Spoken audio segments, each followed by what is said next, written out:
gosh. You guys weren't prepared for a cold open? You said pray. Right? Pray. Let's pray. Should we bless this pod? Let's bless this pod. So I've leaned into the Jesus bit a little bit. Like there's some students who like think for some reason I look like Jesus, you know. For some reason. Because I have long hair and a beard, and apparently Caucasian. I don't know why that fits people's mold of Jesus, but students would be like, dude, it's Jesus in the hallway. And before I used to just like brush it off, but now I just lean into it and just go, bless you, my child. You know, and just go with it. Just go with it. Oh my goodness.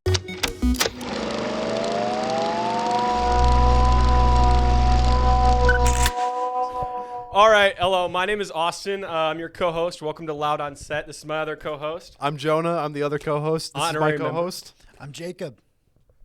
And we're joined today. Whoa. We're blessed by the presence of Mr. Wendland. Mr. Wendland. Our dream Hello, podcast guest. viewers. Oh man, This has been a long time coming. we've been wanting this for a while, since what, October? Yeah. Yeah, You've been watching since I've October. been watching you guys. I know, and you reached out and you're like, well, first it was the name drop in the podcast, you know, and it's like, and you sent me like the link to it with like the eyes emoji, like you should watch this, Mr. Wendland. So I watched it, and there's the name drop in there, and then it's like, oh, they want me on the podcast, but I wasn't gonna make it easy for you guys. Oh. I'm still your teacher, so it's like I gotta make them work for it a little Yeah, bit. I And then it's been so long. I felt bad because I was like, okay, like we should set a goal for them. You know, let's make sure they're serious about this. And I was like, pick a number, guys. And I thought 25, 50, and you guys were like 100. I'm like, okay, I may get out of this podcast after all. You know? Yeah. So. we had to give ourselves a little bit of a challenge. Yeah. And Yeah. I didn't think it would have been worth it to just do like 50. Now we're at like almost like 130. People started unsubscribing.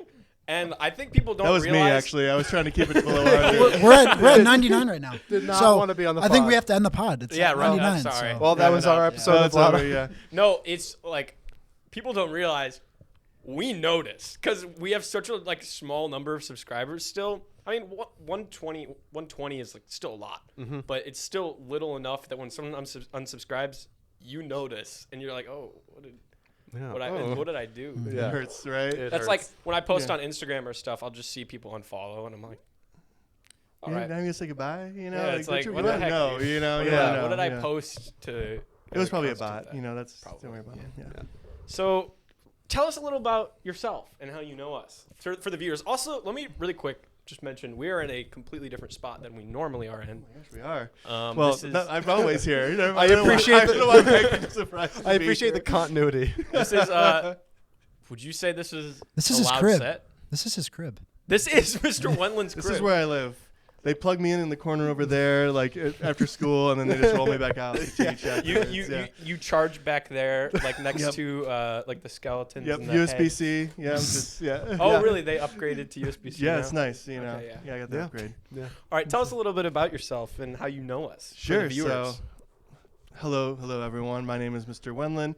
I am the Film and New Media instructor at the Career Tech Center here. And the way I know these three knuckleheads here is that they were in my class last year. And we kind of all started, it's interesting because we all started our Film and New Media journeys actually together. Because last year was my first year teaching ever, like teaching film or teaching at all. So it was a whole new, like, kind of change in my life. And then you guys all walked in at that same moment too, and it kind of was like a new experience for you as well. So we kind of figured out Film and New Media together that first year, and that's how we met. Dang. Yeah. I'll think about that sometimes, about how we got to experience your first year of teaching, but then a little part of me is like jealous that these other students are getting like Refined, refined, like down to Yeah. a T. Yeah, I definitely learned a lot my first year of teaching. I think there's something like magic about that though, you know, that I think you guys will always have and get to experience. And I'm definitely getting better at my job of teaching, but yeah, come back in a few years. I still feel like, you know, I feel like I started out strong this year. Like, yeah, second year teaching. Like, I've done this before. I know what I'm doing. And then about halfway through, I was like, it's completely different. Mostly because the students are different. Like, it's different people, different personalities, different skill levels walking in. And just, it's a different world right now too. You know, just the different environment people are coming from to learn and do this. So I think I've learned this year that every year is going to be a little bit different. I might be more comfortable every year in the role, but but it's going to be something new It's and wild every ever-changing. time. Yeah. Mhm. Yeah. Especially with like the climate of just film, tech Yeah. stuff. Everything is always changing, like AI especially too. Yeah. It's like, how do you navigate that? Right. What's a safe amount of use for a student to be using? Is that none? Is that some? Like, What's your answer to that? yeah, actually, that's a What's Oh, the AI policy? Yeah, here? we're going to dive into AI.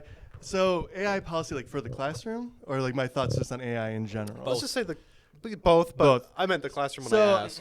when it comes to like teaching things, so AI, I'll tell you, I'll start with like my general thoughts on AI.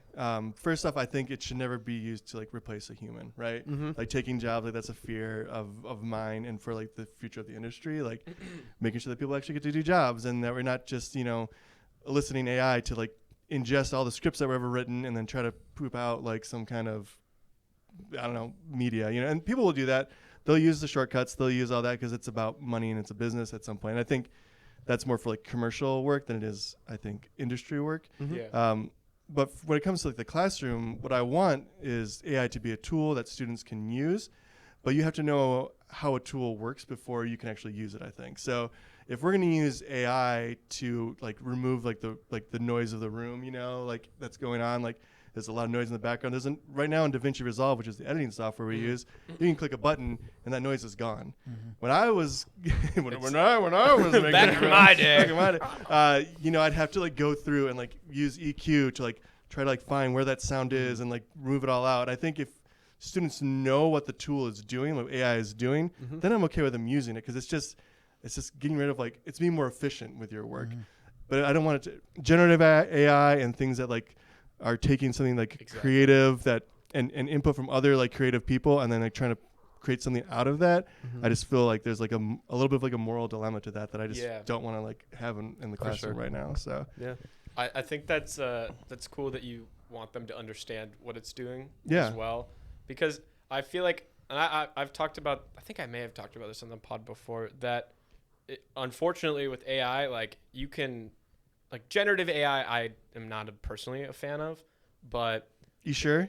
what? Because I've Sure. gotten some Okay, messages okay, from you guys No. with But like I'm this- not paying. yeah. I'm not gonna pay someone to do that. Overlay the image on the screen. Yeah. Do you want to tell that story? No, you guys sent me Austin sent me a message on Instagram saying, "Hey, I got a new drone. What do you think about that?" And I was just like, "Yeah, what kind of drone?" I wanted to know. And then you sent me this picture that I'm sure it's on screen right now, so you can see it. But it's this man's head that looks like maybe like a vaguely like a European like soccer player version of me is how I would describe how he looks, but like with like 4 drone arms sticking out of it, and like one's like floating off in the distance. Like it's terrible AI, and I hate it. Like I absolutely hate it. It's my least favorite thing in the planet.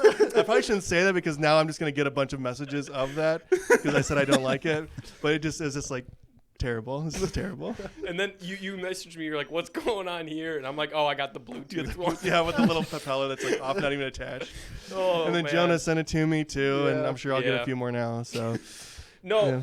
but I was saying, in terms of like AI that helps a workflow just be a little more productive. yeah, I think it's important to at least embrace it in some way, because at the end of the day, it's not going anywhere.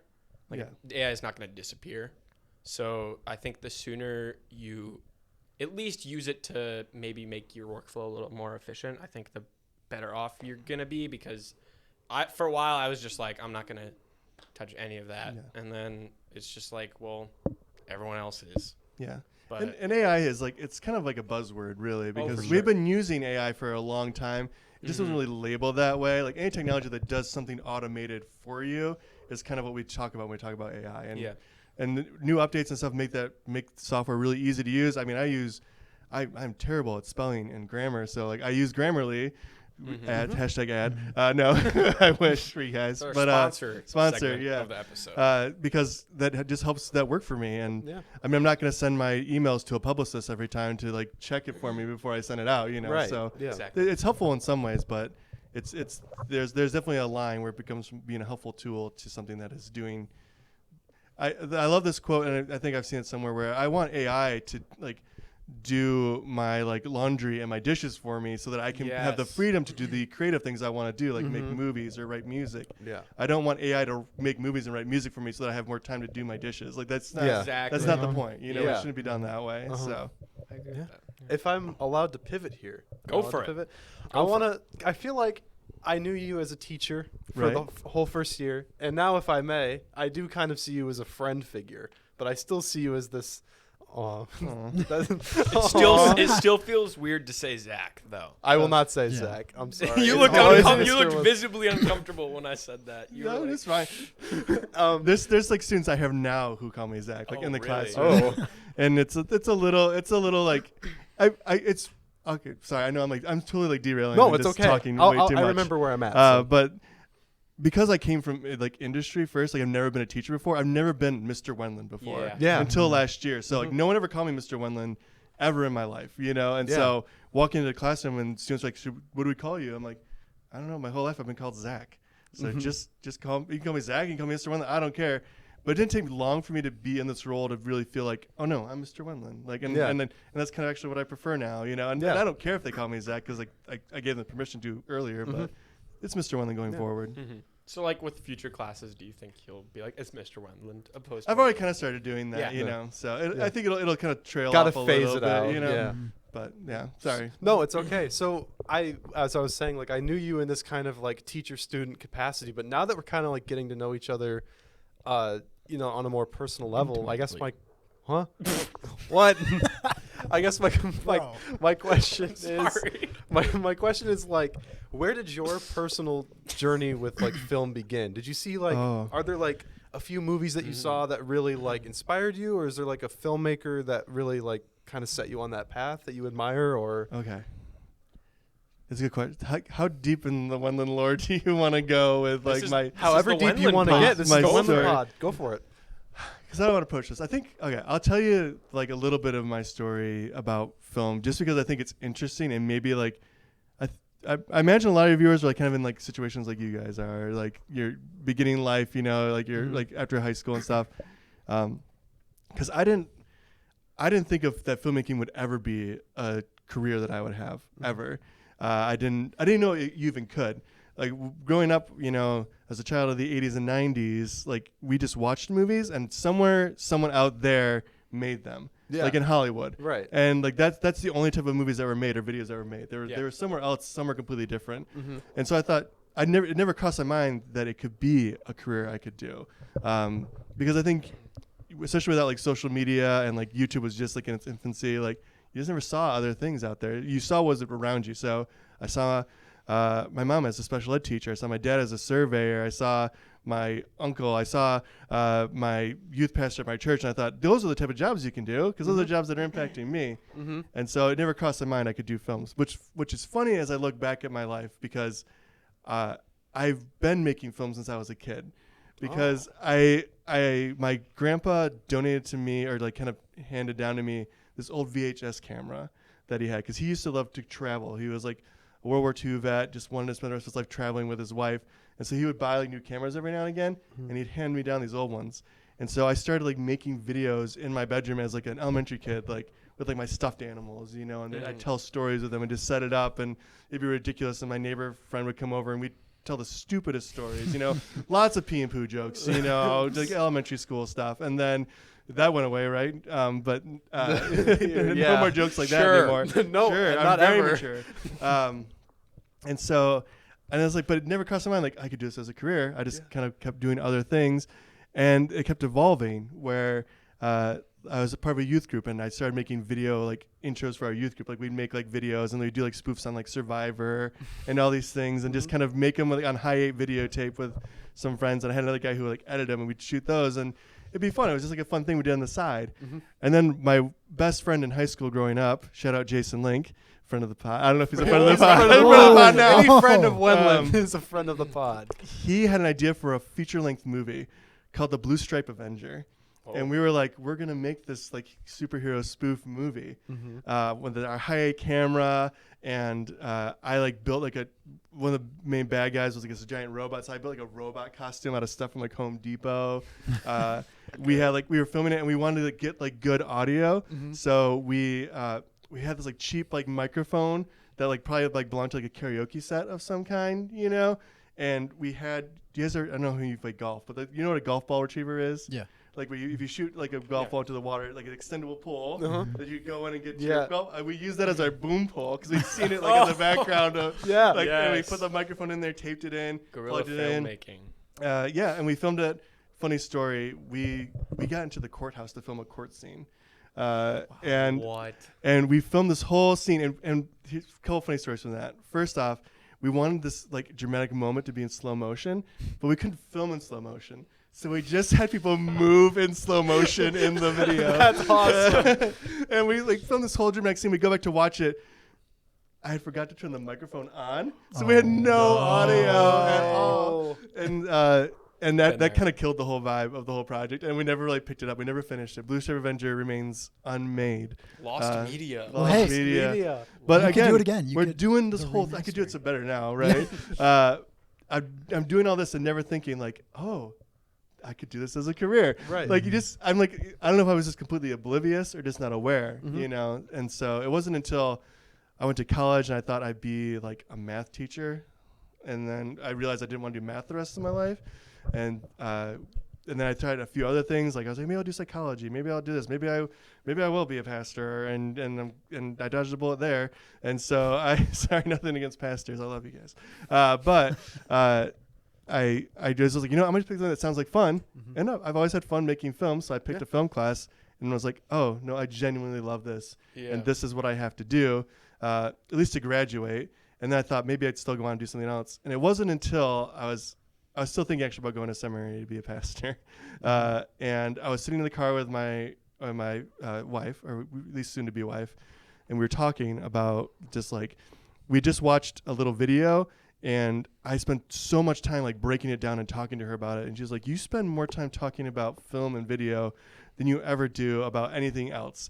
Like, I think that's what you're supposed to do. And that's when it actually like clicked to me, this little conversation in a car. So for me, like what I needed was people in my life to reflect that back to me eventually at some point. Yeah. And for me to wake up and look now I can go back and look through my history and be like, oh, now it all makes sense. If only I was paying attention to that beforehand. Yeah. And realize his career. But that's like a long-winded answer of Mr. Wendland lore. Wow. I didn't mention any movies in that. That's okay.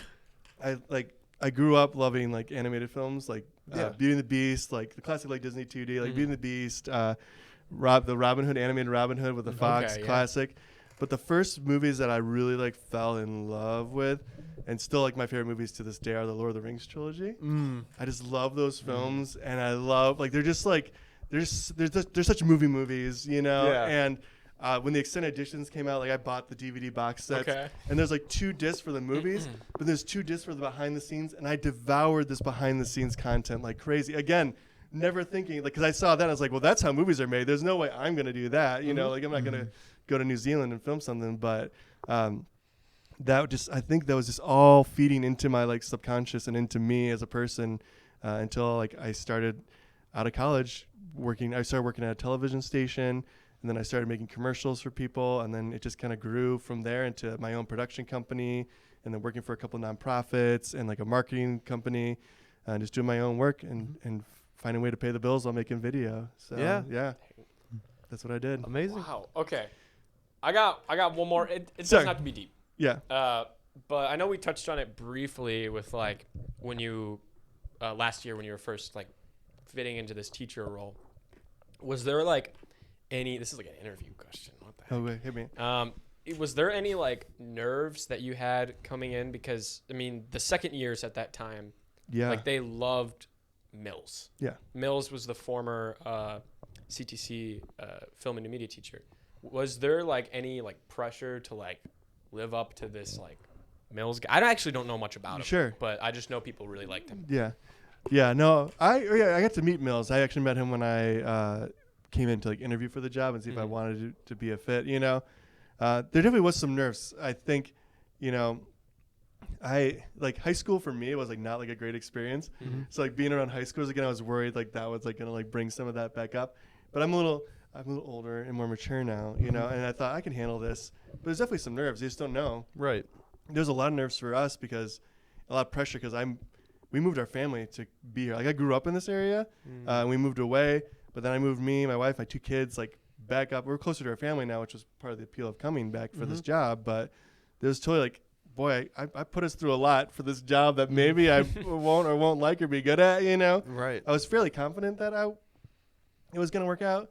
And it didn't take long for me to just kind of like realize like, this is like a great fit for me. Yeah. Like, I can't imagine doing anything else right now. And sorry, I had a cough. You're I'm good. battling a cold. But, yeah, I can't. Every stage of my life, I feel like I've been fortunate to find something that was working for that moment for me. And this one just is perfect for the part of my life where I am right now. And so the second year students, yeah, I jokingly said, like, I'm coming in like stepdad here, you know, like you're not my film teacher, you know, it's like I am now, you know, and like it didn't take long for me.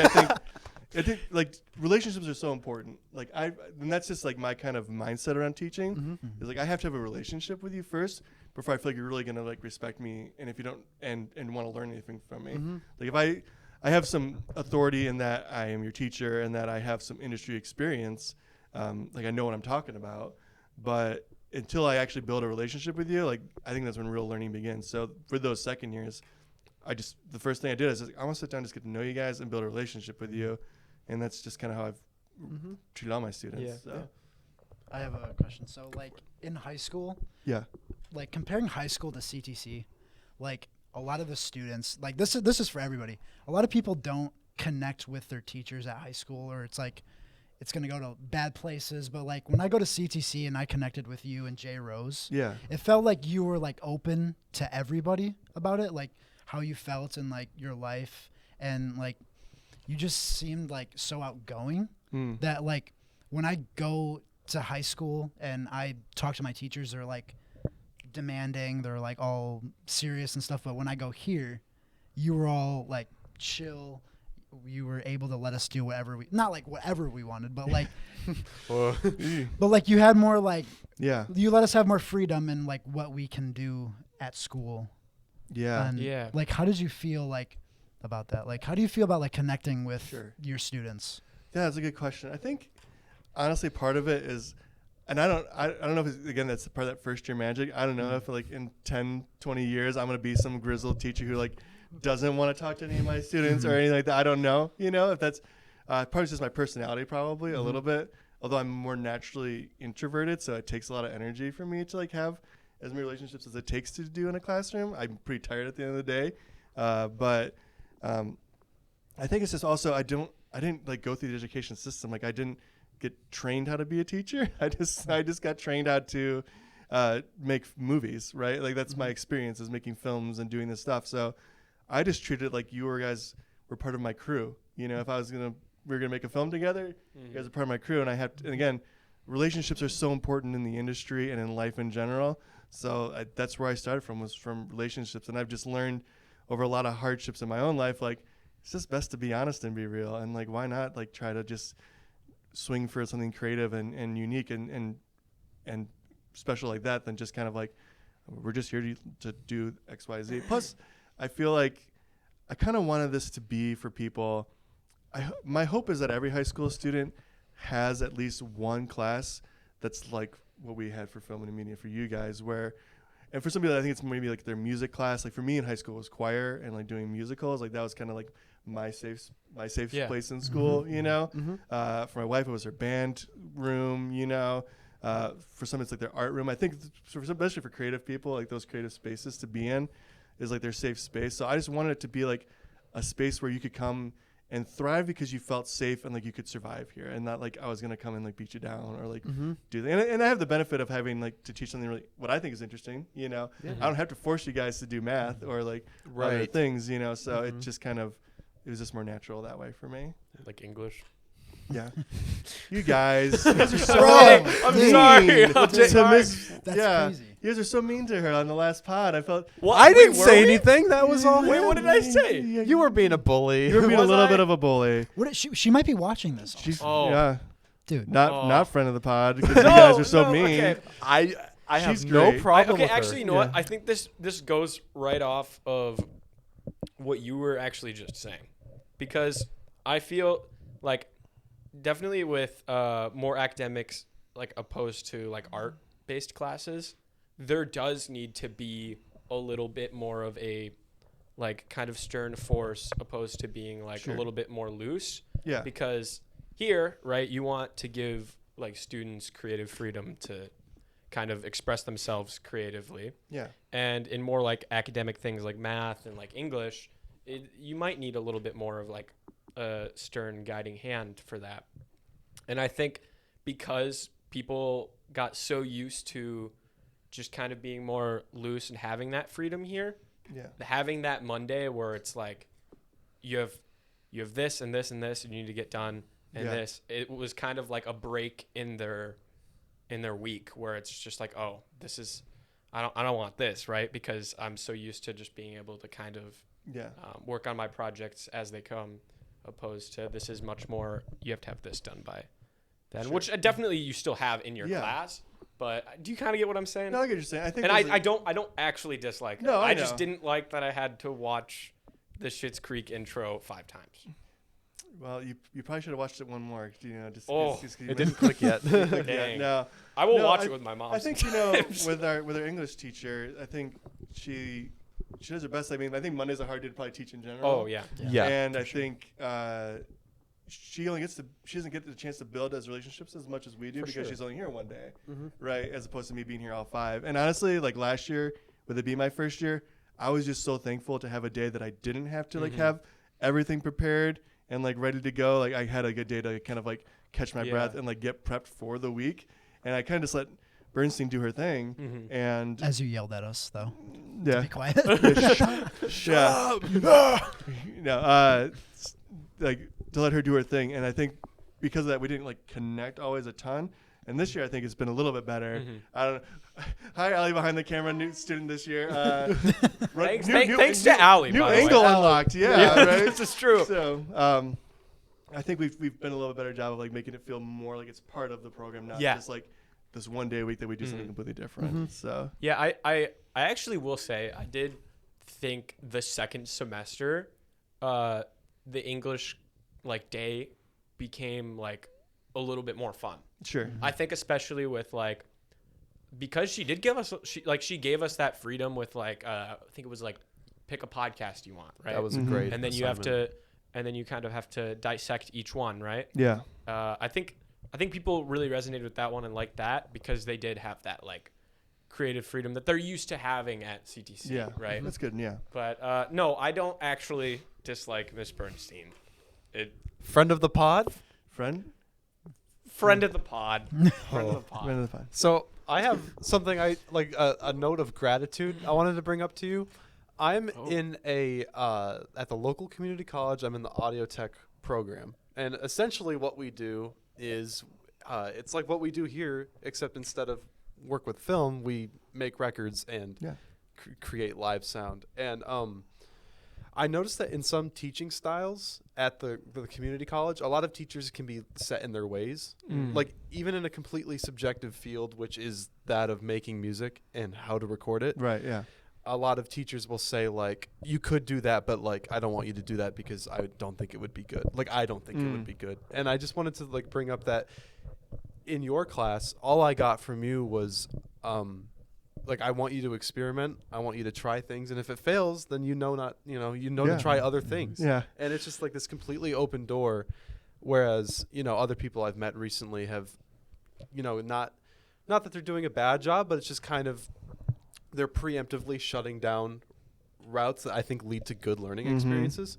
So I just kind of wanted to bring that up. And I guess a add-on question would be like, if you see a student doing something that might not work out, is your first instinct to go up to them and say, hey, that might not work? Or do you kind of want them to have the learning experience of like, oh, maybe let them try that and then see how it goes? You know?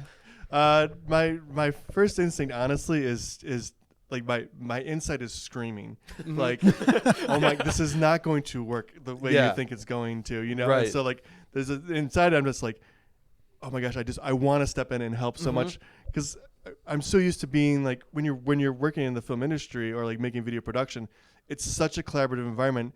You just want everyone to succeed, and you have a job to do. You want to make the video work. You want the shot to turn out. And so you would say something on a set. If you saw something that wasn't going to work on a set, you'd say something on a set. You know, unless it's the director who wants to experiment with something, then we do whatever the director says. But no, in this environment, I think there's a few things. I think I want them to learn through failure, because I think you learn more by making a mistake than you do 100%. By just. If I just stepped in and did it right for them, it's not helping them learn. So I want them to fail, and then.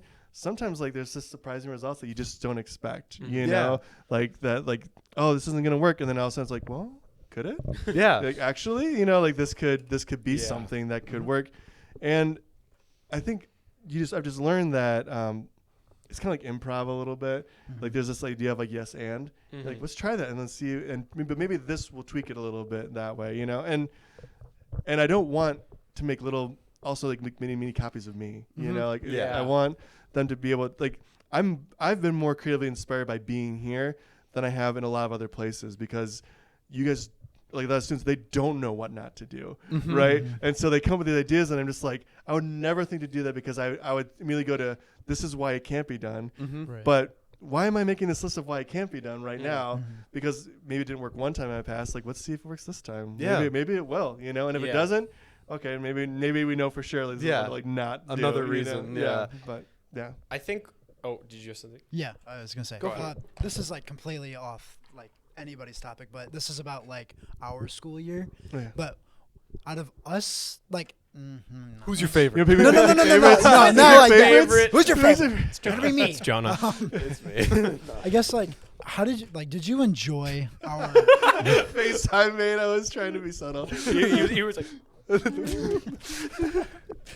No, but did you enjoy the trilogy of our films that we had of what was it called? The 27 Killer Saga. It was more than a trilogy. It was a saga. It was a quadrilogy. Saga. Yeah. How did you feel about that? Like the first ever video, like film. I forget. The first one was you guys both made one at the same time. That they connected for the first project. Yeah, where you were the detective hunting down the 27 Killer, and you were kind of premeditated in your actions as the 27 Killer. Was it you that? And then we did the camera movement one. Well, can I say something real quick? Yeah, sure. Is like when they made that at this time, I was not friends with them. Like I didn't know them. But I remember I went up to one of my friends, Jonah's now girlfriend, Allie. And I was like, friend of the pod? Friend of the pod. Girlfriend of the pod? Girlfriend of the pod. The amount of times I thought that, and I'm like, I'm not going to say it. I said it. Sorry, Allie. No, but I was like, I remember I was talking to him. I was like, yeah, these two guys, Jake and Jonah, in my class. And I'm like, I'm going to be friends with them. They seem so chill. And I remember, I think I've said, Allie can probably vouch. I've said that several times. And what was unreal is this is random and we can get back to the topic at hand, but like the same thing happened the other way. Yeah. I remember talking to you like, dude, Austin, I want to work with him. Yeah. I was like, I really like his films and he's really chill. He's got a great style and he's a cool dude and I want to work with him. So basically we were manifesting the same thing on both sides. And I find that really interesting. I'm going to add, Wendland kind of helped us with that. Yes. With like, I'm going to say this, but the brain rot jokes and just the jokes in general. Oh my gosh. Hey, Wendland, I'm gonna throw this idea out there. You allowed Jonah to move and sit next to me and Jake, right? I did. If that didn't happen, maybe me and Jonah wouldn't have become like better friends, and maybe Jonah wouldn't be dating Allie. So you are directly responsible. And this matchmaker. This podcast. Dang. This podcast wouldn't have happened. No. Cut to this room is empty, like the chairs inside of it. You know? Guys, what would happen if? Yeah. It's like an empty room. We're just fading away. Yeah, we got snapped. No, what was I? But that's so interesting. Yeah. Wow. Maybe that might be a little. It's a bit of a stretch, but like I can see what you're talking about. Yeah. No, it's definitely. I valued the creative friendships that I made in this class, and I will say this is kind of talking about what you were talking about earlier with like giving students that creative Yeah. freedom.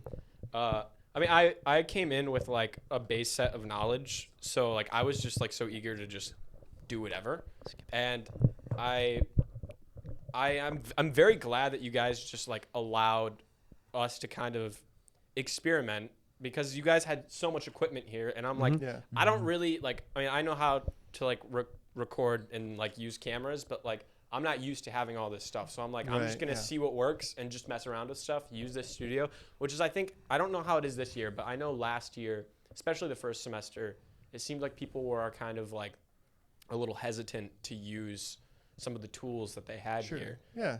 But I'm like so glad that I was like able to, because I feel like there's definitely some stuff that did not work, and I think it was important that I had that experience to figure out that some things might work, some things not. Like, for example, like I went way too crazy with my camera movement project. Like it did not need to be that caliber, but it was so cool seeing other students in the class want to join on that project and want to get involved, because it was kind of like, it was like this love child made by like almost half the class. Yeah, it was just, I loved it. Speaking of, can we circle back to your question, because I'm so interested in this. We kind of derailed a little bit, but just Jake's question about the saga that we created, like what was like from the beginning, did you anticipate it becoming, you can ask the questions here. No, go ahead. Like, I don't know, did you see it becoming what it did? I had no idea. No, I mean, I thought it would just be the two that you made together, or just kind of separately. I thought that's kind of where it would end, you know, a little bit. I think what I saw there though was like, and it's kind of like what Austin saw. I was like, oh, here's two guys who like, they're taking some swings and creative swings, and like they're showing me that they're getting the technicals right, you know, because it is a technical thing that we're learning how to do. So I had no idea that it would morph into, you know, I think the camera movement one that became like half the class doing it is really what launched it into like making it the 27 Killer Saga, because everyone was involved with that. And then the last one was like, I think just out of service to all the work that everyone else had put into all of those. And I mean, we played all four of them together at the film festival that we did at the end of the year, because it just, again, it felt like it became like a part of like the classroom, like lore in a way, you know? And those who know. I thought it was also cool too that like they could be played in pretty much any order, which I was a big fan of. Yeah. But like they still work with the timeline. It's just like, I don't know. Like the timeline that they're made in does make sense, but you can almost look at it as like an anthology series about this random cop who is trying to get this killer. We want to make more detective stuff. We've talked about this that. summer. And this summer we're gonna make something. Do we still have that picture up over there? It's a picture of Jonah and I. No, I think it got taken down. Yeah. There was a picture hanging in the other room for a long time. Was that in like every one of the films? Yeah, that was on. Yeah. You know how in like the Pixar movies, like the little Pixar ball is always there? Yes. It's like our Easter egg. Dude, that's amazing. I remember when I was the other prisoner for your short, I looked like beaten up and rough, because I had like a scar on my nose. Oh, are we telling you? Because we were recording like a voiceover for Jonah's project, and we had this like what would you call it, like a sound dampener kind of. Like a little isolator kind of. This like metal semicircle. So this like metal with like foam on the inside, and I guess it was stuck on my chair or your chair, I don't even know. One of us rolled back, and it like projectile launched this thing like into my face. And I still feel bad. I was just like, whoa. And then I didn't even know, but like you were like, dude, you're like bleeding. Like bleeding. Like it was like coming down your face. I felt so bad. But honestly, it was kind of fire. Yeah, it was kind of fire. But you looked like, so because in that sound room we have like a lamp in there, and it's like a purple lamp, and you looked like Ryan Gosling from Blade Runner 2049 with like the bandit on your nose, and then like the little beat up like That's face, fire. And like the purple light. Yeah, purple light. It looked just like gosh. that scene. Yeah. Okay, crazy take. I've never seen Blade Runner. Like any of them? That's insane. Wow. The first one is really okay, I think, and then the second one is like, whoa, that's phenomenal. I almost feel the opposite, but that's just like Really? Wow. I just and then it comes. Man, we're gonna get into this here. Okay. This is making me mad a little bit. So it depends on what version I think of Blade Runner. The first one you saw, because there's like 3 different cuts that came out. I think I saw whichever one was like the final cut, because it's not the director's cut. I think I can never remember which one's the better one, the director's cut or their final cut, because it makes sense that the director's cut would be the better one, but it might be I don't know. But right. There's just so much. I think I love both of them. So like I think I just would give the edge to the original Blade Runner just a little bit, but that's just, he did what to the original Blade Runner? Bro! He's done. It's over. Oh my goodness. Okay. Oh, where were we? Giving edges to the Blade Runner. Your students are probably gonna watch this. They probably are. I'm sorry. My children are gonna watch this. What are you doing? I didn't even think about that. My goodness. I'm Yeah. sorry. Wendland Jr. and Wendland Jr. and Wendland Jr. There's 3 of them. I think there are Tua. how many? You have 2 kids? I have 2 kids. Yeah. Tell us about that. You want me to tell you about my children? No, okay, maybe not. No. Okay, you know what? No. Maybe, Not when you phrase it like that. Whoa, no. I got 2. I got 2 kids, a daughter and a son, one of each. And so, it's funny. You guys are going to see Revenge of the Sith after this, right? Yeah. So my son has just like started to really get into Star Wars. So we're working our way through the prequels right now. We haven't seen Attack of the Clones yet. So because there's part of like, oh, it's in Revenge of the Sith in the theater. He's already decided, Daddy, I want to watch Revenge of the Sith on May the 4th. So we're waiting for that for this. But we got to get Attack of the Clones in there first. So Stop looking at me. Stop looking at me. yeah. Yeah, that's good. Yeah. Yeah. Has your kid seen the original trilogy yet? They've seen them all now except for Attack of the Clones and Revenge of the Sith. Like okay. It's funny, we kind of done it in a weird order. We watched the original trilogy, we've watched the sequel trilogy, and now we're going through the prequels. You know, in order of Star Wars media you should see, I don't mind that order, to be honest. Yeah. For sure. The order I've always wanted to try is like the flashback order where you watch A New Hope and The Empire Strikes Back, and then you go back and watch the prequels to see how Anakin came to be. And then you watch Return of the Jedi. The most kind of chaotic watch order I've ever heard for Star Wars, and I kind of like it. And you're gonna call me crazy, but start with Rogue One. Okay. Yeah. And then because like it gets you into the universe, because it ends with A New Hope. Yeah. And then 5, and then do the flashbacks. Okay. Yeah. And then like 6, and then you can do the rest of them. However, probably just 7, 8, 9 solo or whatever. Yeah. Yeah, but I could see that. Yeah. I have a question for you. This is another kind of class question. Okay. Is there any, and you don't have to name drop, is there anything that you see your students do creatively that makes you, like, because you said you're often inspired by some of the students' work as well. Is there anything that like specific that stands out that makes you think it's like, oh, like, or like you notice a student is kind of like an overachiever, like especially this year, right?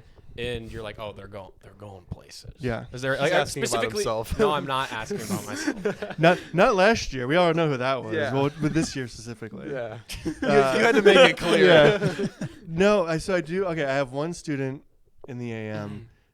She makes stuff that is better than like stuff I probably make now, honestly. Like, and it's just she's going out to film school in California. Whoa. Like, you're gonna see her name in the credits someday, and it blows my mind, you know, like that because again, like when you look at my story when I did the lore I shared, like I had no idea this could be a career, and so like I just kind of loosely followed it around, and it kind of became what it is, and I'm here, and I'm thankful for that. But I'm always a little jealous of people who just seem to know what they want to do, you know, like right away, you know, like they know like this is just what I was meant to do, and they're going for it and doing it at a younger age. I think it sets them. Not that again, you can be successful and not know those things. Like you might take a little longer, you might stumble in a little bit differently, like kind of like how I did.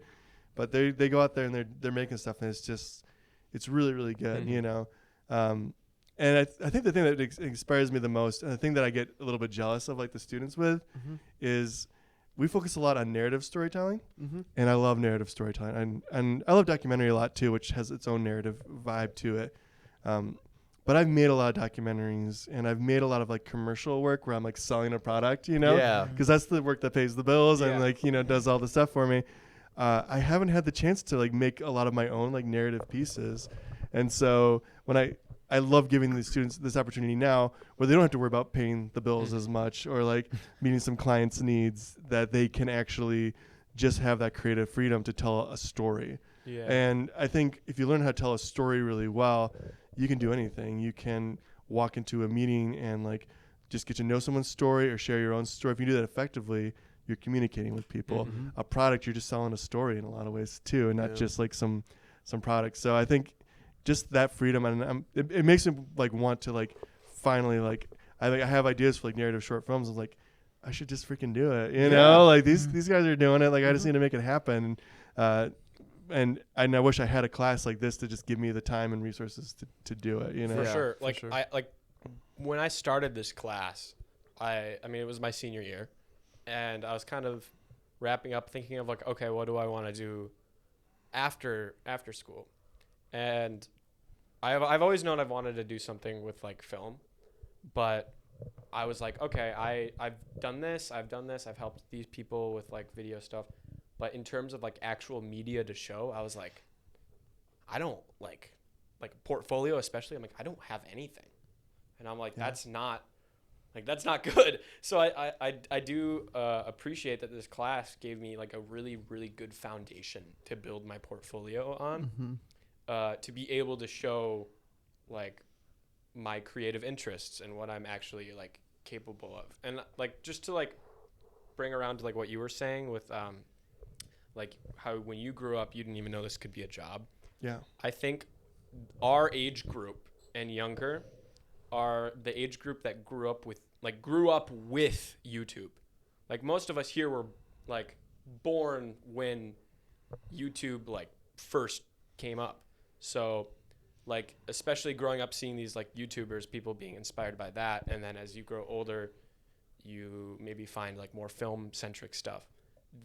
You're growing up with the idea that can be a job. Yeah. And I think that can be beneficial and also harmful as well, because if you go in with the mindset that, especially the more YouTube centric stuff of it too, like you can kind of have misconceptions of how easy that might be, opposed to kind of finding your footing more naturally to like how, like with your story, how I feel like that's kind of more of like a natural progression of it, opposed to just like I don't know what I'm saying. I get what you're saying. I think because there's like any skill you learn, there's plateaus you hit sometimes, you know, and like a lot of students will walk in and you guys have had a camera with you your whole life, like in your pocket, you know, or like for the last few years, and it's just an iPhone, right, or whatever phone you might be using.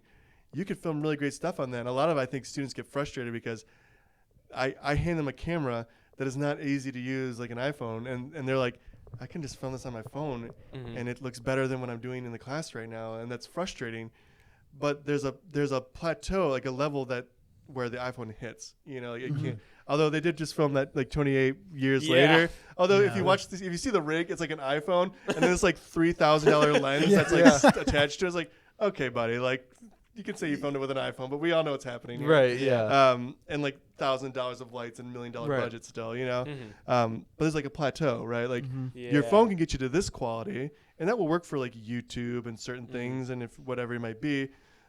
And while the camera when you first start learning the technical side of operating an actual like DSLR or cinema camera, it starts down here, but the ceiling on it gets you higher and higher, and that's with every equipment. And so you're able to tell better stories and do more with all the equipment you add on, but you start lower than kind of where you're comfortable with other things. And so it just takes time. So if your goal is YouTube, then you can get away with a lot of different stuff. But if your goal in life is a little higher than that, then you have to kind of stretch your creative skills and your comfort zone a little bit there. I think for entry level filmmaking, I think it was Casey Neistat that said this. It was like, especially in the last couple of years, consumer grade cameras have, like you said, I feel like also hit a plateau as well in terms of like quality, because I feel like 15 years ago, your camera could be your limitation in filmmaking. Yeah. Nowadays, like you said, you have this great camera in your pocket that you can just go and make stuff with, which I think can also almost be a limitation in itself, because people think that just because they don't have that big equipment means that they're not capable when their cell phone can probably produce better footage than like the Canon. Yeah, sure. And I think that's why like the kind of the art of it is so important. Yeah, you for know? sure. And the story part of it, because you can have like the nicest equipment in the world and all this, but if you don't have like a story to tell or something like meaningful to like offer in that, like I don't know, like that to me is like that's where the magic is at, is like the actual story. Like we can watch something like, again, we did Filming Friday today, which is the day where we watch like a lot of our work, and our students shared a documentary that they made, and like people in the class were moved by it, and they weren't using the fanciest camera, they didn't have the nicest lighting set up, you know, they had a lav mic and we could see the cable, and it's like, oh, that's not professional, but the content and the story and the way they pieced it together worked in such a way that people were affected by it, right? Yeah. And I think that's honestly like that's what got me actually excited about filmmaking, was like watching a movie and realizing like this impacted me. Like this, like I want to do something different now with my life because I watched this documentary or this film, or I think differently about the world now because the way this story was told. Like that's the power of it. That's why I think like film and video is one of the most powerful like mediums out there, is because like I don't know, there's not that many mediums that can just change you in such a way like that. Yeah. I mean, I think like paintings are beautiful and they can do that for some people, and music, like I love music, but like the combination of visuals and music and time, because you move people through time. It's a temporal art form, Right. and you choose how long they have to sit in certain moments or how short they have or what they have to look at. You know, that's when you actually like craft that and use that in a meaningful way with a story behind it and an intention behind it, then you're making art, you know, and not like just and art can live on YouTube, and it can live on a theater, and it can live on your hard drive, you know, it could be anywhere, but that's what I think. It doesn't matter the delivery mechanism, it's what you're actually making that matters. Wow. Got any questions? Nothing? You? Let's see, this is well, you mentioned music. I could ask you so many things because I'm a music nerd mostly. I'm an audio guy. Yeah. That was kind of my strength when I came in here, and I think that kind of, I won't say like it got me places, like I became like this like A-lister in the classroom, but like I think it was kind of known like, oh, he does audio stuff. I remember when I worked on I'd ask for audio help from Yeah. Jonah. So I guess one of my questions for you is like, and this is not on the topic of film, but if you were to go home and like, oh, I just had like a crazy long day and I need to like listen to something. Do you ever do that? And what would it be? Like favorite albums, I guess. My favorite albums. Okay. He's not Tame Impala, by the way. This is not Kevin Parker of Tame Impala. Because I'm just one guy, you know? I don't know about Tame that. Impala is He's like, he's like a whole band, right? Wait, I don't. Did you know that Tame Impala is just one guy? Wait, really? Okay. All right. You know, so I listen to, like, I'll put music on just like to meet in a mood and be in a background. Something like, I do music one of two ways. It's either to match the mood I'm in, just to kind of sit in it, or to like try to change my mood a little bit. Like I want to like feel something a little different. I'll put some music on. But I also I listen to a lot of like podcasts because I just like listening to like just something to take my mind off things. But music wise, top albums.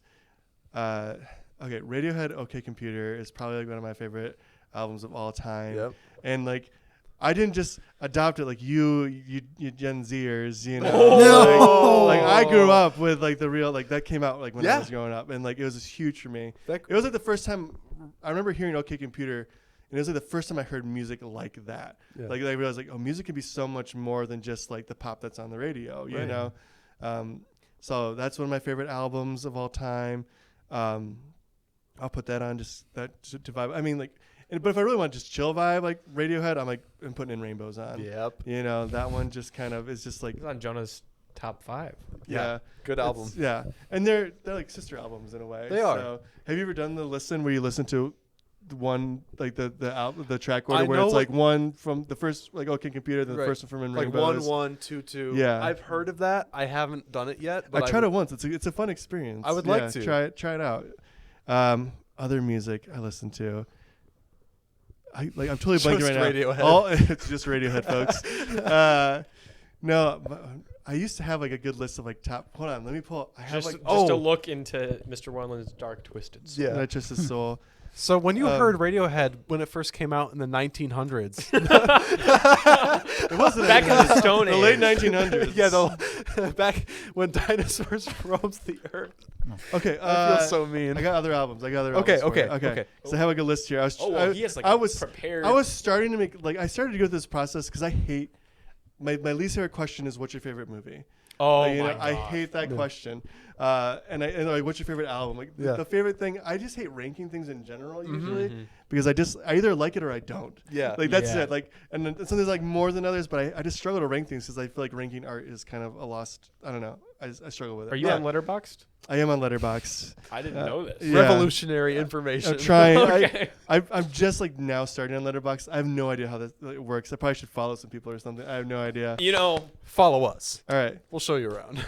Love and War and the Sea in Between by Josh Garrels. Have you heard that album? No. It's a fantastic album. For those who maybe like have like more of like a spiritual side to their lives, they might like find some more deeper meaning in that.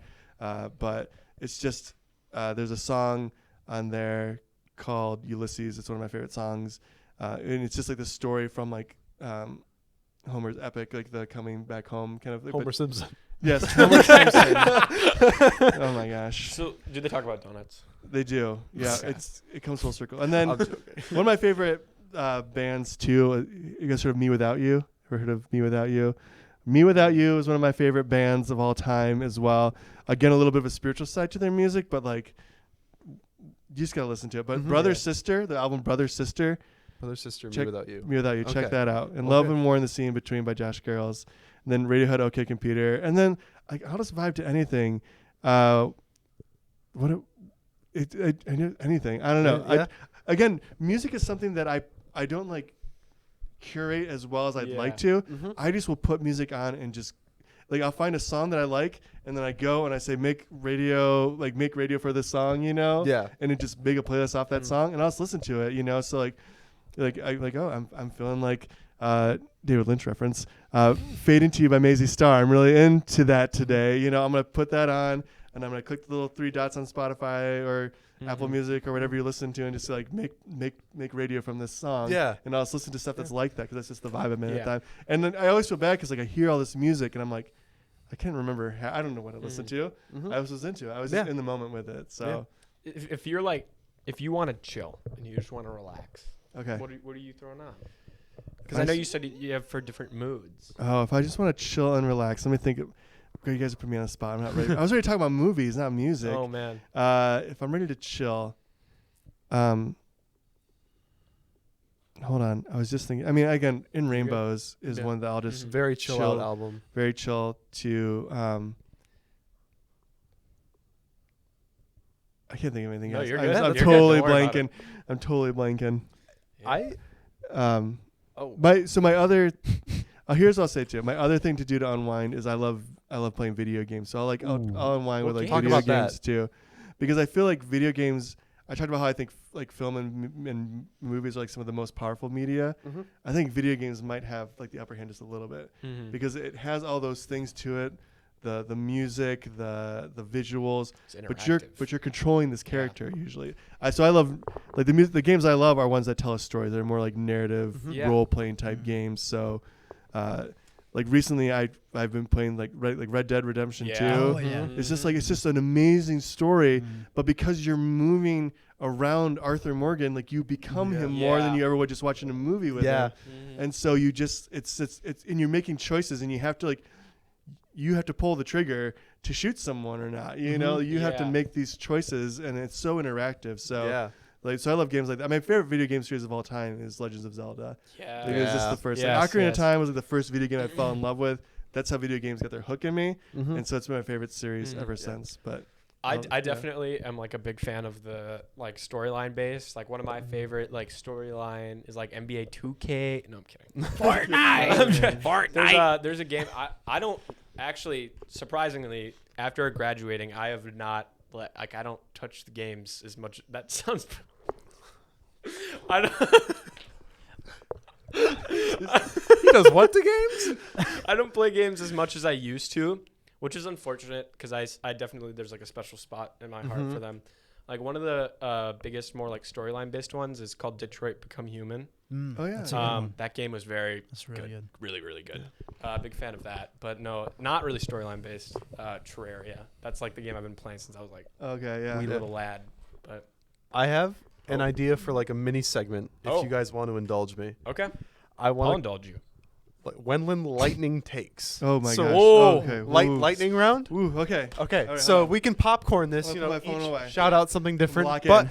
just we can ask about like any given movie or director or something, and if you just want to come up with a quick response and you know something like that. Like do I like it? Like or what? Yeah, or like just what your overall impression. Okay, of sure. Even ready if you for this. haven't Oof. indulged in it, just like what have you heard about it and what's kind of like Okay. your impression.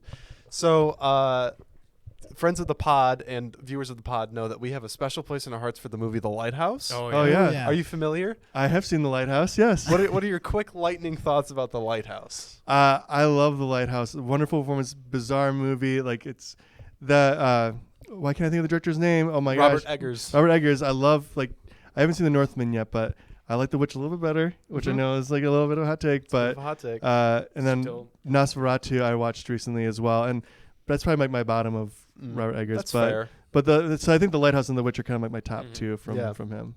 Yeah. Let's Go see. for it. Like you guys are allowed to jump Oh, in. geez. This is for all of us. Okay. Oh, Go no. no, go ahead.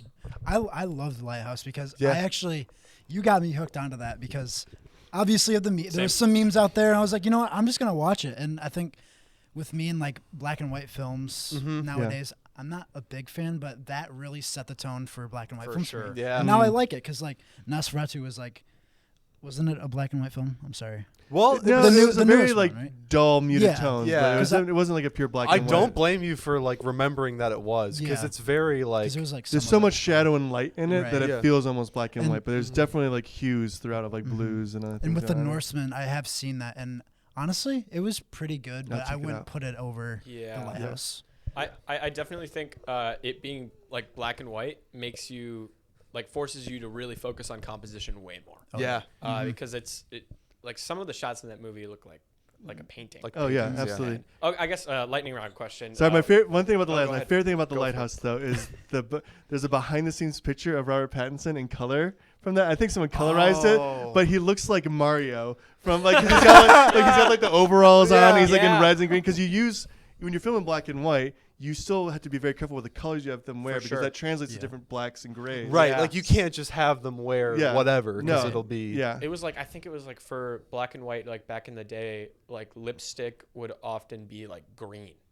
Like Yeah. actually green because Yeah. on camera it would show up much better. like than the Yeah. blood in the shower in Yeah. Psycho was like chocolate syrup because Right. it would know show that. up that much better. Yeah. Yeah. I guess lightning round Yeah, question. we're gonna be Oh, very lightning with this. Sorry. oh, no. No, it's okay. We're good.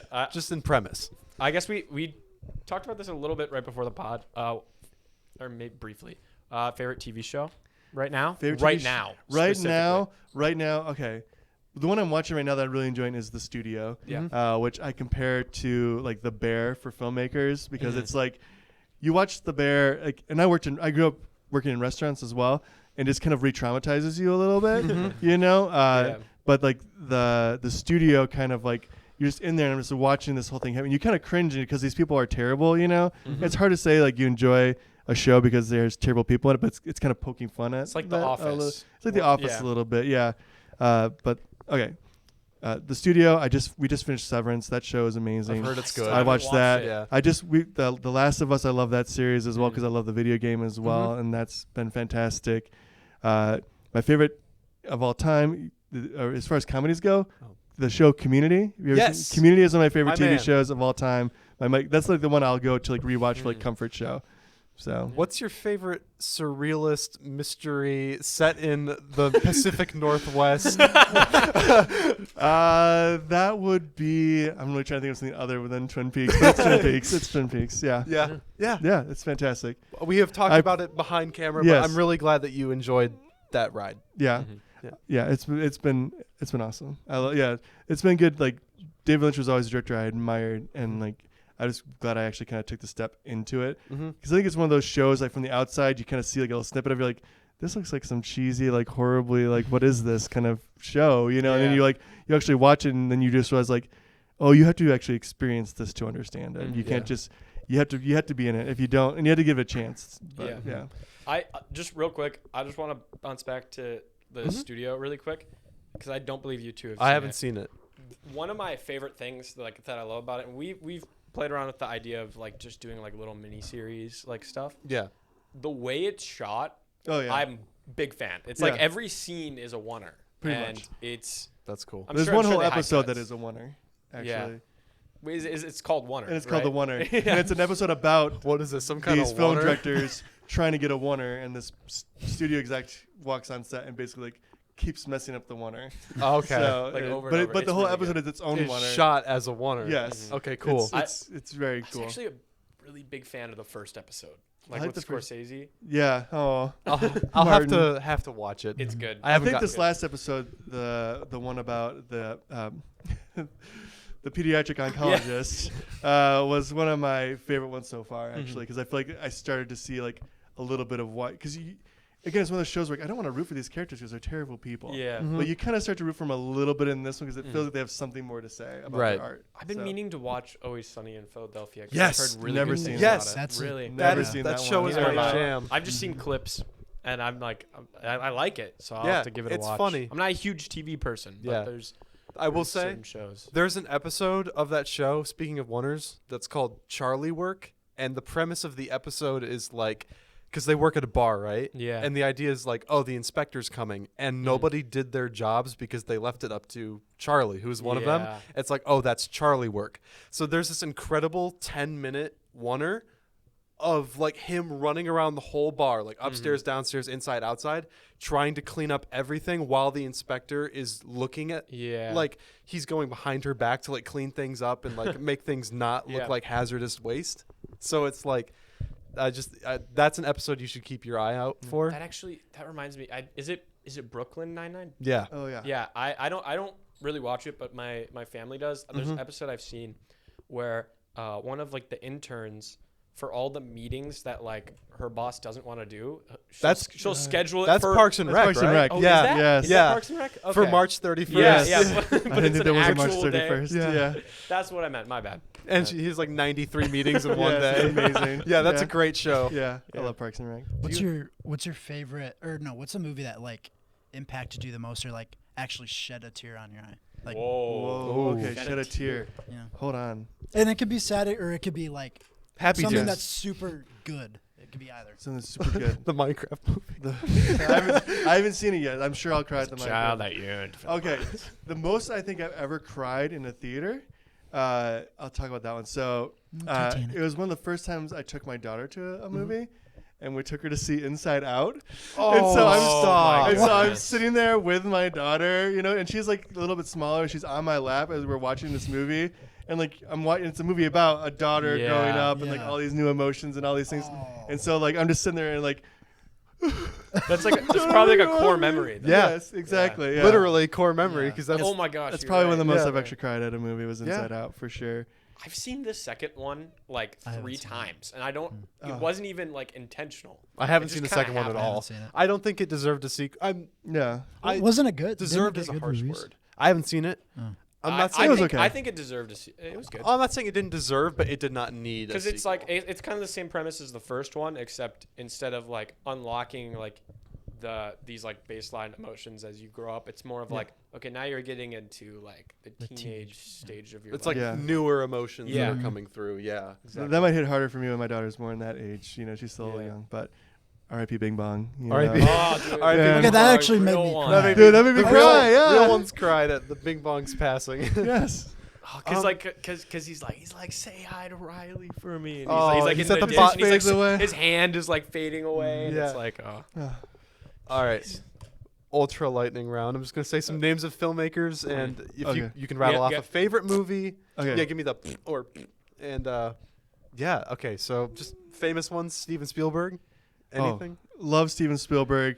Minority Report. I'm gonna do a little bit off the Yeah. wall, but Minority Report is one of my favorite by him. I haven't seen that one yet. I want to though. It's very good. Quentin Tarantino. Yay or nay? Yay, and for Quentin Tarantino, funny story, we just watched a Quentin Tarantino scene in class. She's like, how can you show Quentin Tarantino in a high school film class? Yeah. What'd We you watched show? the opening scene from Inglourious Bastards. Oh. And it's, just to give them an idea, we're trying to direct dialogue scenes, and it's a master class in a dialogue It is. scene. And that it really is like the only the only only scene scene out of in any of his movies that you're allowed to show. Yeah. Let's think. Filmmakers. We kind of already covered Robert Eggers. Now I'm just trying to think. You guys got anybody? Actors like yeah. any special actors Go. that you look up to or Oh, actors? Dang, okay. Pedro Pascal right now, for sure. He's just brilliant. Adam Driver, I love. He's so strange but so wonderful. Actresses, I really love. I just thought of Scarlett Johansson just because I was thinking of Adam Driver and them in A Marriage Story. I still haven't seen She's that. great. That's the quote Yeah. I did that one time. Do you remember when I yelled at you in an Adam Driver voice? I remember that. Yeah, there's just some. It's so hard to think of these things off the top of my head. Mm-hmm. I love strange, like Nick Cage is like so strange and Yeah. so wonderful as well. Florence Pugh for sure. Yeah. Is a fantastic actress as well. I just watched. I was gonna say Lady Bird. Sorry, I watched them both at the same time. Yeah. But shout out Midsommar. Saoirse Ronan for sure. She's a like her, incredible. Yeah. Yeah, I just watched Midsummer. It was like, Oh, yeah. I was That like, was I nice. watched it in NMC, like on my computer. There was like scenes where I was like, Yeah. is there anyone around, dude? I was Yeah. like, I can't. Like, jeez. David Fincher. My favorite David Fincher film is The Social Network. Yeah. Yes. Good I pick. love that film. But we may be talking more about Fincher In just a minute. in a We little do bit kind here. of have to wrap up this pod shortly Yeah. if we're going to get to our other one. 2 pods. How many of them? The other one's probably it'll be shorter. It'll be shorter. Yeah. It's not to worry. This was more of an interview kind Yeah. of long form one compared to the other. And selfishly, Okay. not including Twin Peaks. Okay. But David Lynch. Okay, my favorite David Lynch film it's between Blue Velvet and Mulholland Drive of the ones I've seen. I might give the edge to Mulholland Drive. I think it's what Yeah, it's again. You're gonna watch what you're saying, man. gosh that one has not like creeped in that Gen Z language has not creeped into Yeah. my like mind It's yet okay. of like a trigger thing. It's so funny because you have to be careful with some of that stuff sometimes. And I forget what you had said earlier, but when you're a filmmaker, to be careful with your language too, because like if you're gonna go shoot something, you have to be careful about how you word that. Yeah. So I used to work for a nonprofit that did like a lot of work with like children, and you can't just say, "Oh, I'm gonna go shoot some children right now." No, dude. like you have Actually, to something literally happened today with that. A guy that I work with, like an acquaintance. His name's Doxed. sorry. No, he was he Friend he, of the he, pod? rec- Friend of the pod? he recorded this thing today or yesterday where he was like recording with like the governor of Oh, no. Michigan, and he said, "Yeah, I just shot the governor yesterday." FBI agents I'm like, bust through dude, the yeah. door. you can't know? say that. Yeah. Yeah. We filmed. We're gonna go film some students. We're gonna go film with the governor. You just gotta Yes. learn to be careful with your language. Before I made my stupid joke about you giving the edge to Mulholland Drive, I did somewhat recently rewatch Blue Velvet, and the interesting thing is, it's like, upon a second watch, it's almost not as disturbing as I remember it being. Oh yeah. It's compared to like what he did later, it's kind of tame, which is Right. interesting, but I find it to have a lot of heart. Yeah. Even- Totally. Yeah. The whole that's the whole point of Blue Velvet is Yeah. like love wins in a way. Right. Yeah. Like the robin, the bird that represents. bird. Yeah, Yeah. It's just like that's what it's all about. Yeah. So that's maybe it is Blue Velvet now that I'm Yeah. talking out loud about it, because Mulholland Drive does not have a happy No, ending it at all. doesn't. It's very dark. I think there's so much that he does so well in Mulholland Drive that I think it makes it maybe his best film. Right. But I think Blue Velvet might actually be my favorite just because Yeah. of the heart to it. Yeah. I like a happy ending. All right. Wait. Yeah. Pause. Okay. Speaking of happy endings, I have Oh, one you have last one more? question, Okay. and this Okay. is just one last question to lead us out, and maybe this will get your Cogs finally turning. get your cogs turning, and maybe give you some propellants to finally do it. What's a movie you've wanted to watch for a long time that you just haven't gotten to? Oh, okay. I want to watch for a long time. I've got to.